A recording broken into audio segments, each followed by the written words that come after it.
55편 시편 55편 1절 말씀입니다. 구약 성경 841 페이지 어간에 있습니다.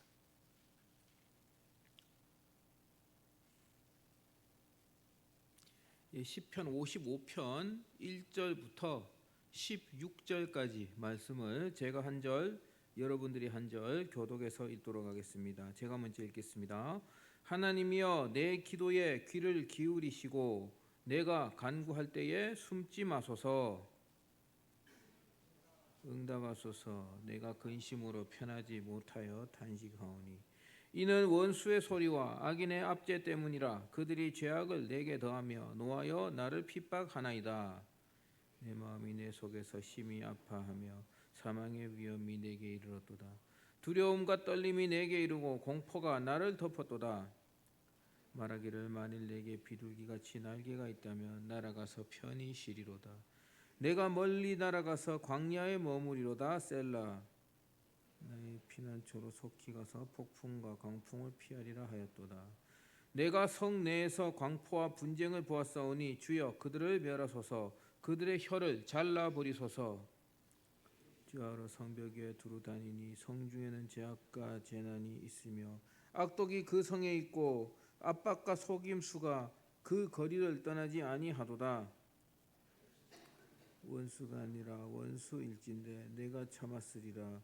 나를 대하여 자기를 높이는 자는 나를 미워하는 자가 아니라 미워하는 자일진데 내가 그를 피하여 숨었으리라. 그는 곧 너로다. 나의 동료, 나의 친구요, 나의 가까운 친우로다. 재미있게 의논하며 무리와 하나님의 집 안에서 다녔도다.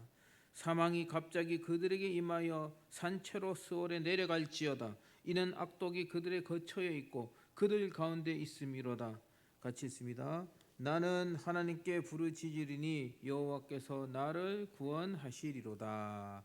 아멘. 예, 할렐루야. 예, 아멘을 크게 하십시오. 예, 잠도 좀 쫓아낼게요. 할렐루야. 예, 감사합니다. 오늘 하나님의 말씀, 평생 기억해야 할 교훈이라는 제목으로 하나님의 말씀을 전하겠습니다. 여러분, 이 말씀은 진짜로 평생 기억하시기 바랍니다. 평생 기억하라고 제가 전하는 것입니다.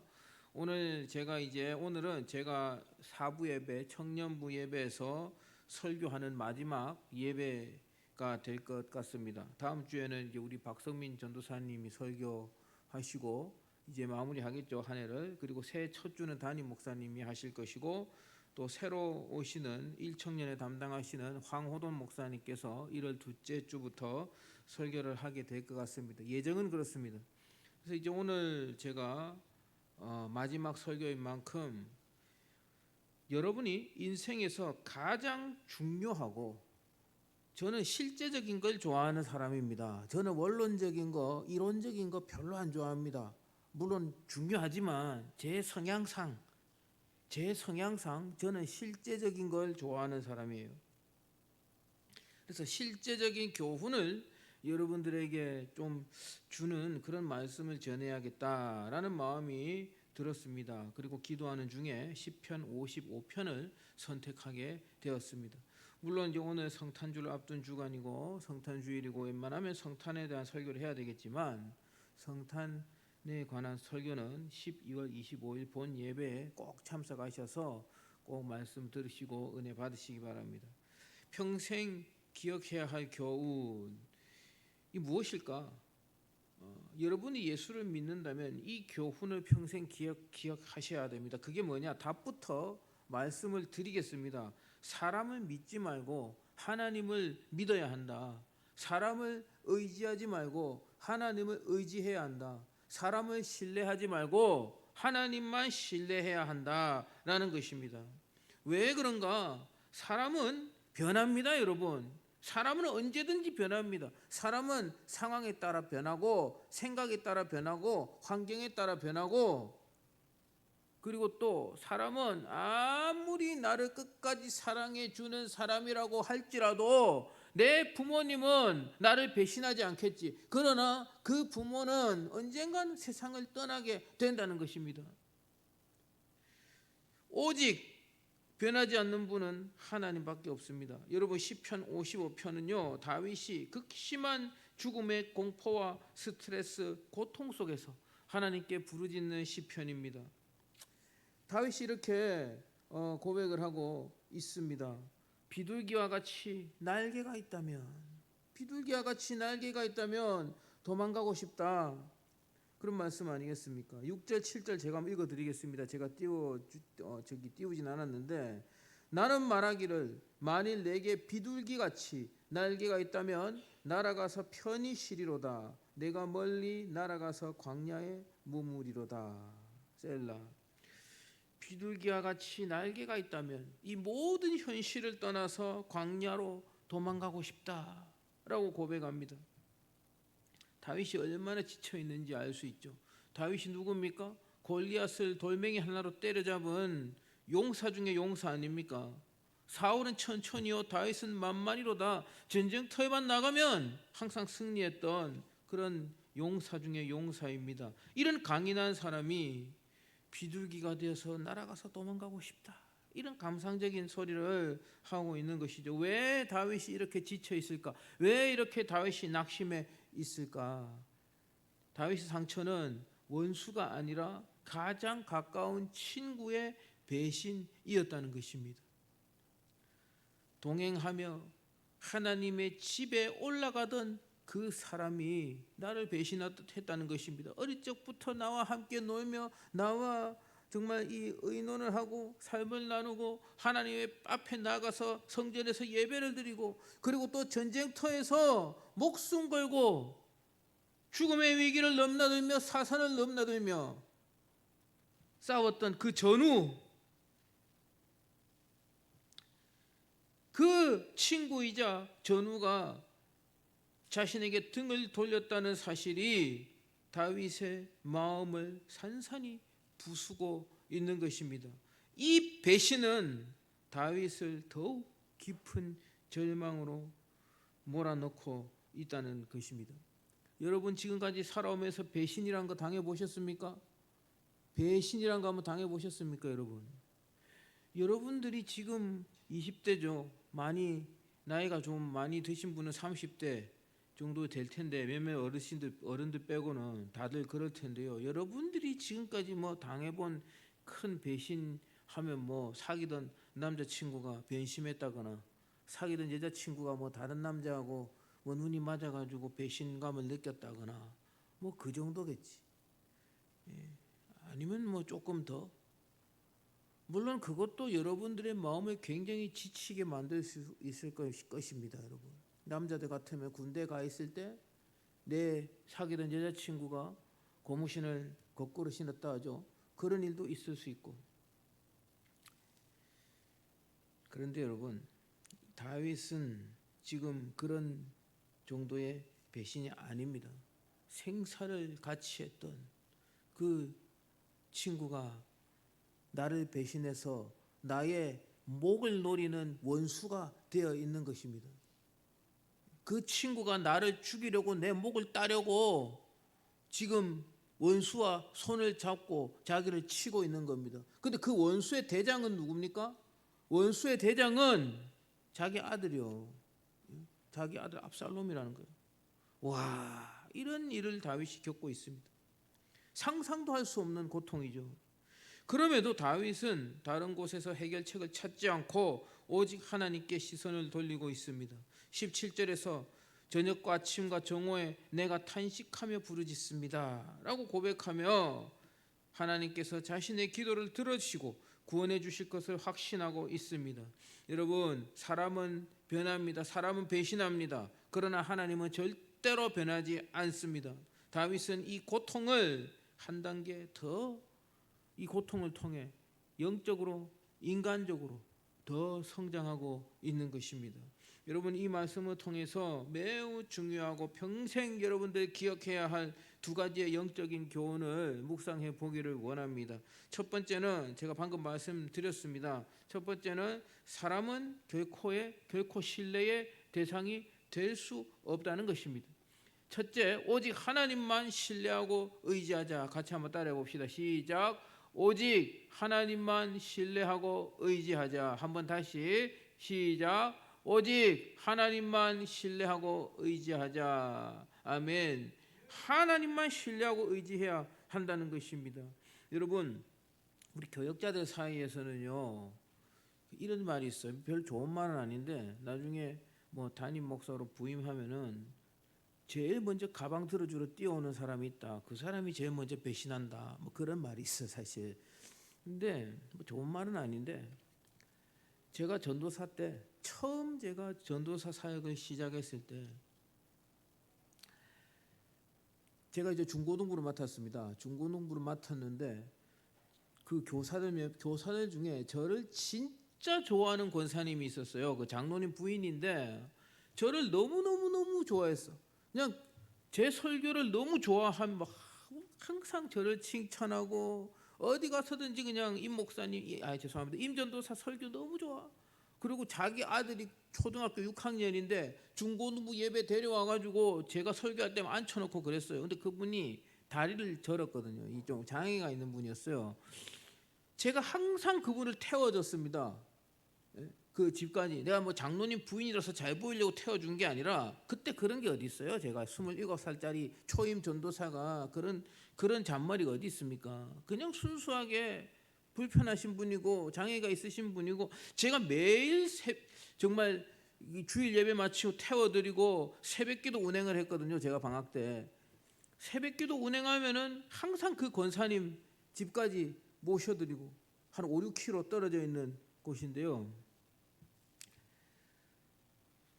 그렇게 지극정성으로 제가 섬겼고, 또 그 권사님도 저를 굉장히 좋아하셨어요. 나중에 알고 보니까 와, 내가 좀 그때 좀 배신감을 느꼈지. 제 앞에서 그렇게 잘하시던 권사님이 온 교회 안에서 임전도사 욕을 엄청나게 하시고는, 아니 그 교회 안을 넘어서서 노예 밖, 그 아버지 자기 남편이 장로님이니까 노예 활동도 좀 하셨을 거 아닙니까? 그 노예 안에 있는 교회들 담임 목사님들을 다 찾아가서 임전도사 욕을 하셨더라고. 나중에 내가 다 알게 됐지. 뭐 알면 어떡할까 내가. 그 말이 맞구나. 그 말이 맞구나. 먼저 가방 들어주러 오는 사람을 조심해야 된다더니 그게 왜 그런지 아십니까? 처음엔 기대를 하거든. 기대를 막 하는데 뭔가 실망이 되면 확 꺼지는 거지. 완전히 실망 모드로 가버리는 거지. 그렇게 되면은 대적이 되어버리는 그런 패턴입니다. 어쨌든 그런 일도 있을 수 있구나. 인간은 그럴 수 있다. 여러분 12절 13절 한번 읽어볼까요? 12절 13절 시작. 나를 책망하는 자는 원수가 아니라 원수일진데 내가 참았으리라. 나를 대하여 자기를 높이는 자는 나를 미워하는 자가 아니라 미워하는 자일진데 내가 그를 피하여 숨었으리라. 그는 곧 너로다. 나의 동료, 나의 친구요, 나의 가까운 친구로다. 나를 책망하는 자가 원수였다면 내가 그냥 참았을 것이다. 나를 미워하는 자가 지가 나보다 더 훌륭하다라고, 내가 니보다 더 잘났어라고 나를 무시하는 그런 원수였다면 내가 그냥 피하였을 거다. 그런데 그런 원수가 아니라 나를 미워하는 자, 지금 내 목을 따려고 지금 나를 죽이려고 쫓아오는 그 원수가 바로 내 친구구나. 여러분, 거의 대부분의 성경학자들은 이 시편이 쓰여진 배경을 압살롬의 반란 때 쓰여진 시편으로 봅니다. 그리고 이 다윗을 배신한 친구는 다윗의 참모였던 아히도벨이라고 거의 모든 성경학자들이 다 해석을 합니다. 아히도벨일 것이다. 아히도벨이 누굽니까? 그는 어릴 적부터 다윗의 친구였고 같이 여호와의 성전에서 예배를 드렸습니다. 그리고 전쟁터에서 목숨을 걸고 같이 싸웠던 전우였습니다. 아히도벨이 얼마나 머리가 좋았냐면 제갈공명 같은 사람이에요. 이 사람이 이스라엘 그 역사에도 많이 나와. 아히도벨이라는 사람이. 이 아히도벨의 뛰어난 작전으로 다윗이 수많은 전쟁터에서 승리하였습니다. 전쟁에서 승리한 그 기쁨이 얼마나 크겠습니까? 그 전쟁에서 승리하고 기쁨을 나누었던 그런 최고의 친구가, 그 친구 아히도벨과 자신이 가장 사랑하는 아들이 짝짝꿍이 되어서 자신의 목을 노리는 원수가 되어 있다는 것입니다. 여러분, 내 사랑하는 아들도 원수가 될 수 있습니다. 나와 전쟁터에서 생명을 걸었던 전우도, 어제의 전우도 오늘의 원수가 될 수 있는 것이 인간이다라는 것입니다. 여러분, 잠이 좀 오시는 것 같은데, 여러분, 우리 이동규, 동규 알죠? 우리 동규 청년, 동규가 결혼해가 본미하고 결혼해가지고 아들 낳았잖아요. 우리 예담이 보셨죠, 여러분? 얼마나 귀엽고 예쁩니까? 예담이 얼마나 정말 얼마나 잘 키우겠어. 금요일날 제가 동규 봤거든요. 동규가 이 자기 예담이를 안고 저 잠옷실까지 올라가더라고. 근데 동규 신발끈이 다 풀려 있어. 왜 그런지 신발끈 2개가 다 풀려 있어. 완전히 풀려 있어요. 그래서 제가 동규한테 웃으면서, 야 동규야, 너는 신발끈 밟아가지고 미끄러져서 다쳐도 괜찮은데 네 아들은 다치면 안 되잖아. 제가 그렇게 농담으로 말했는데 동규가 웃으면서, 예 맞습니다 목사님, 저는 다쳐도 되는데 우리 아들은 다치면 안 되죠. 그게 부모요. 그렇게 애지중지 키웠던 내 아들이 나의 목을 노리는 원수가 될 수 있는 것이, 그게 인간이다 라는 것입니다. 나와 전쟁터에서 생명을 걸던 전우도 내 목을 노리는 원수가 될 수 있습니다. 결국 사람은 상황과 환경과 감정에 따라서 사람은 변하게 되어 있습니다. 때문에 우리는 사람을 신뢰하거나 의지해서는 안 된다. 평생의 교훈으로 새기시기 바랍니다. 참으로 서글픈 사실입니다. 여러분, 그렇다고 해서 이 사람 저 사람 다 의심하고 저거 내 앞에서는 잘하는데 뒤에서 내 뒤통수 칠 놈이야, 항상 그렇게 생각하라는 것이 아니라 의지하지는 말라는 겁니다. 아시겠습니까, 여러분? 만약에 그 사람이 여러분들이 의지하고 여러분들이 사랑하고 여러분들이 신뢰했던 그 사람이 만약에 내 뒤통수에서 나를 욕하고 있다, 그걸 들었을 때, 그런 생각, 그런 사실을, 정보를 입수했을 때 실망하지 마시기 바랍니다. 요동치지 마시기 바랍니다. 아시겠습니까? 나도 뭐 뒤에서 다른 사람 욕 안 하나? 다 똑같은 거야. 다 똑같은 거라니까. 사람은 그런 것입니다. 그래서 우리가 하나님만을 의지해야 한다라는 것입니다. 다시 한번 말씀드립니다. 사람은 변하지만 하나님은 변하지 않습니다. 다른 각도에서도 한번 생각해 보기 바랍니다. 여러분, 두 번째는요, 마지막으로 두 번째는요, 자기 성찰을 해야 합니다. 같이 한번 읽어봅시다. 시작. 나 자신을 성찰하자. 나 자신을 성찰하자. 나 자신을 돌아볼 수 있어야 된다. 그게 능력입니다, 여러분. 이게 안 되는 사람이 너무 많아. 이게 안 되는 인간들이 너무 많다니까. 자기 자신을 성찰 못하는 사람들이. 여러분, 지금 이 본문이 직접 말씀하고 있는 것은 아니지만, 지금 본문에서 다윗을 배신한 친구가 아히도벨이라고 말씀드렸죠. 아히도벨이 다윗을 배신했잖아요. 왜 배신했을까? 그거 생각해 봤습니까? 아히도벨이, 지금 다윗은 막 화가 나는데 하나님께 막 기도하고 저 원수의 혀를 잘라주세요 막 기도하고 있잖아. 기도하는 건 좋은데 한 번쯤 생각해 봤을까? 왜 아히도벨이 다윗을 배신했을까? 그냥 심심해서 배신 때렸겠습니까? 네? 그건 아니잖아요. 아히도벨 역시 이게 성경에서 직접 말하고 있는 부분은 아니지만 저는 묵상했습니다. 아히도벨 역시 다윗에게 배신감을 느꼈기 때문에 배신하지 않았겠습니까? 사실 여러분, 다윗도 변했죠. 다윗이 여러분 사울에게 쫓겨다닐 때만 해도 얼마나 정말 믿음의 사람이었습니까? 얼마나 우리에게 영적인 교훈을 줬습니까? 주일학교 때 우리가 끊임없이 다윗을 배웠단 말이지. 그런데 여러분, 다윗도요, 왕이 되고부터 등 따시고 배부르고 좋은 침대에서 잠자고 아름다운 후궁들 정말 치맛바락에서 그렇게 살다 보니 다윗도 변한 것입니다. 아히도벨이 알고 있던 그 다윗이 아닌 거지. 다윗이 어떤 비겁한 짓을 했습니까? 우리가 다 알잖아요. 그 충성스러운 우리아의 부인을 자기 여자로 삼기 위해 자기의 그 지위를 이용해서 우리아를 최전방에 보내서 죽게 만들지 않았습니까? 그 외에도 아히도벨을 실망시키는 행동을 많이 했을 것입니다. 이 성경에 직접 언급하고 있는 것은 아니지만 우리가 유추할 수 있는 것입니다.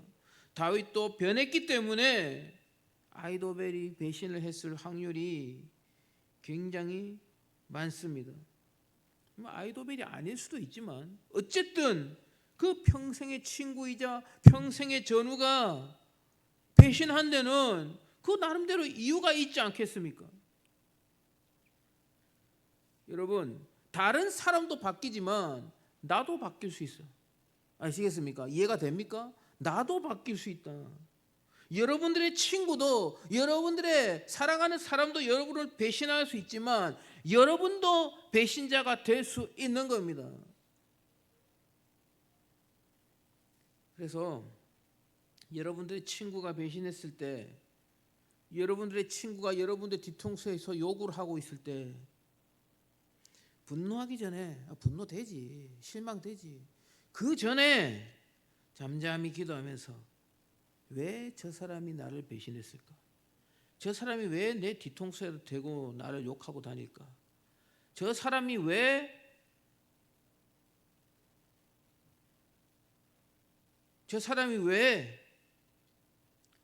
나를 미워할까? 나 자신을 성찰해 볼 줄 알아야 한다. 그 말입니다. 사람은 언제든지 변하고 바뀌고 배신합니다. 언제든지 여러분들을 실망시킬 수 있습니다.